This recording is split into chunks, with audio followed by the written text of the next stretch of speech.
Assalamualaikum warahmatullahi wabarakatuh. Halo sahabat cerita kehidupan. Apa kabar kalian semua? Syukur Alhamdulillah kita bisa berjumpa lagi di channel ini. Salawat dan salam selalu tetap tercurah kepada junjungan kita, Nabi besar Muhammad Sallallahu Alaihi Wasallam. Tidak lupa kami sampaikan salam sehat, salam sejahtera. Semoga kita semua tetap dalam lindungan Allah Subhanahu wa Ta'ala.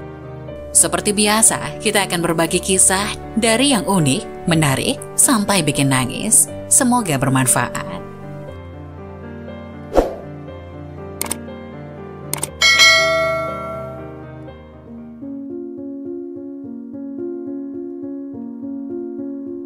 Wajib tahu, inilah ciri-ciri sholat bersama setan. Ternyata banyak yang tak menyadari hal ini. Bagaimana ciri-ciri sholat bersama setan? Simak penjelasannya berikut ini. Seperti diketahui, setan akan terus menggoda manusia supaya sholatnya tak sempurna, hingga membujuk manusia agar ringan meninggalkan sholat. Karena itu Rasulullah SAW bersabda, jika panggilan sholat atau azan dikumandangkan, maka setan akan lari sambil mengeluarkan kentut hingga ia tidak mendengar suara azan. Apabila panggilan azan telah selesai, maka setan akan kembali. Dan bila iqomat dikumandangkan, setan kembali berlari, dan jika iqomat telah selesai dikumandangkan, dia kembali lagi, lalu menyelinap masuk ke dalam hati seseorang seraya berkata, ingatlah ini dan itu. Dan terus saja dia melakukan godaan ini hingga seseorang tidak menyadari berapa rakaat yang sudah dia laksanakan dalam sholatnya. Hadis riwayat Bukhari. Padahal sholat adalah ibadah yang paling utama dan yang pertama kali dihisab. Tentunya setan tidak akan mudah membiarkan manusia menyembah Tuhannya. Setan akan terus menempel bersama orang yang sholat agar sholatnya tidak khusyuk. Ada orang-orang yang sholat bersama setan. Mereka adalah sebagai berikut. 1. Orang yang was-was dalam niat. Setan membuat hatinya was-wasan dan tidak yakin niatnya telah sempurna, mengulang takbir berkali-kali, hingga imam ruku bahkan sujud, ia masih saja dipermainkan setan dalam niat dan takbirnya. 2. Orang yang ingat ini dan itu. Saat tengah sholat, setan akan mendatangi manusia untuk mengingatkan berbagai urusan, hingga sholat seseorang menjadi tidak khusyuk. Dikisahkan suatu hari, Imam Hanafi didatangi seseorang yang kehilangan barang. Ia lupa menaruh barangnya. Oleh Imam Hanafi, orang itu dianjurkan untuk sholat sepanjang malam, hingga menemukan barang yang dicari.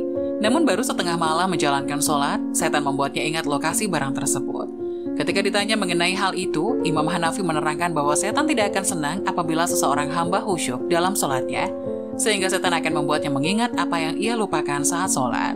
3. Orang yang merasa ragu buang angin. Perasaan ragu buang angin atau tidak adalah sebuah gangguan yang setan hembuskan untuk mengacaukan sholat seseorang. Rasulullah SAW bersabda, jika salah seorang di antara kalian merasakan hal itu, maka janganlah membatalkan sholatnya hingga dia mendengar suaranya atau mencium baunya tanpa ragu. Hadis riwayat Ahmad. 4. Orang yang tidak fokus pada sholatnya. Setan akan membuat seseorang yang sedang sholat menjadi tidak fokus dengan mencuri perhatian, menjadikan orang yang sedang sholat menengok ke sana kemari, membaca tulisan di depannya, atau teralihkan oleh dering telepon genggamnya.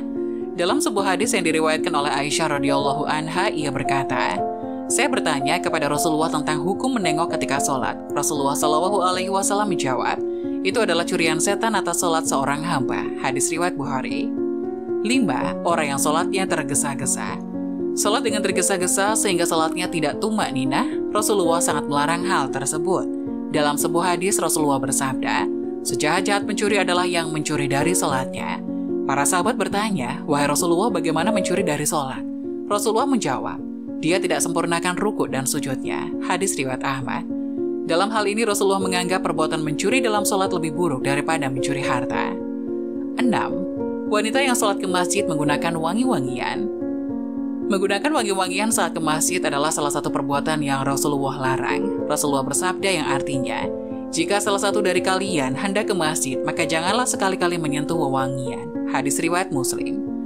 Berikut cara agar sholat khusyuk dan fokus ketika menghadap Allah Subhanahu wa Ta'ala. Sholat merupakan salah satu ibadah yang paling sering dilakukan oleh umat muslim. Sholat fardu yang wajib ditunaikan dalam satu hari ada 5 waktu, yakni subuh, zuhur, asar, maghrib, dan isya. Dalam mengerjakan sholat, seseorang dituntut harus fokus pada bacaan dan gerakan atau dengan kata lain khusyuk. Fokus yang dimaksud artinya segala pikiran, jiwa, dan raga dipusatkan hanya untuk beribadah kepada Allah Subhanahu wa Ta'ala. Sehingga saat sholat, pikiran menjadi terarah dan tidak melenceng ke hal lainnya.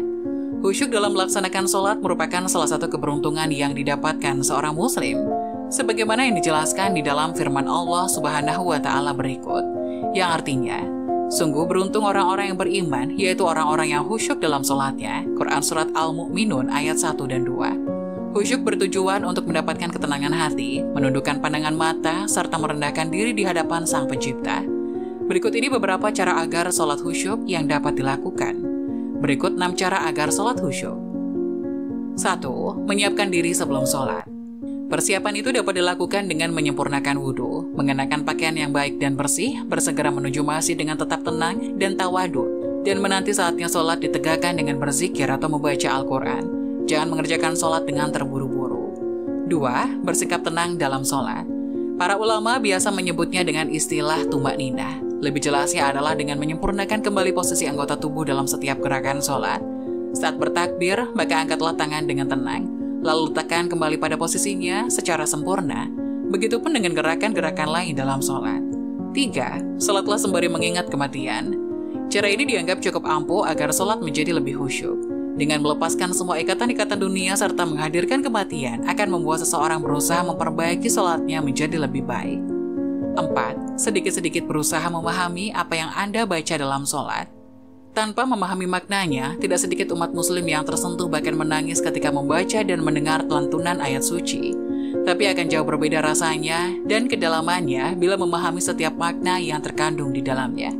Oleh karena itu berusahalah untuk memahami sedikit demi sedikit arti dan makna bacaan dalam sholat agar mendapatkan kehusyukan. 5. Bertobat kepada Allah. Sholat adalah momen di mana seorang hamba berkomunikasi dengan Sang Pencipta. Manfaatkan momen ini untuk bertobat atas perbuatan-perbuatan yang menyimpang dari syariat. Dengan begitu, sholat seseorang akan lebih khusyuk. 6. Sholat di awal waktu. Menunaikan sholat secara berjamaah di awal waktu akan sangat berimbas pada tingkat kehusyukan seseorang dalam sholat. Sebab waktu sholat masih panjang, sehingga hati akan merasakan ketenangan dalam mengerjakannya. Berbeda halnya jika sholat dikerjakan di akhir waktu, sholatnya bisa jadi akan tergesa-gesa. Semoga penjelasan tadi dapat memberikan hikmah dan manfaat untuk menonton semuanya. Jangan lupa like, subscribe channel ini agar tidak ketinggalan video-video bermanfaat selanjutnya. Sekian dari kami, terima kasih. Wassalamualaikum warahmatullahi wabarakatuh.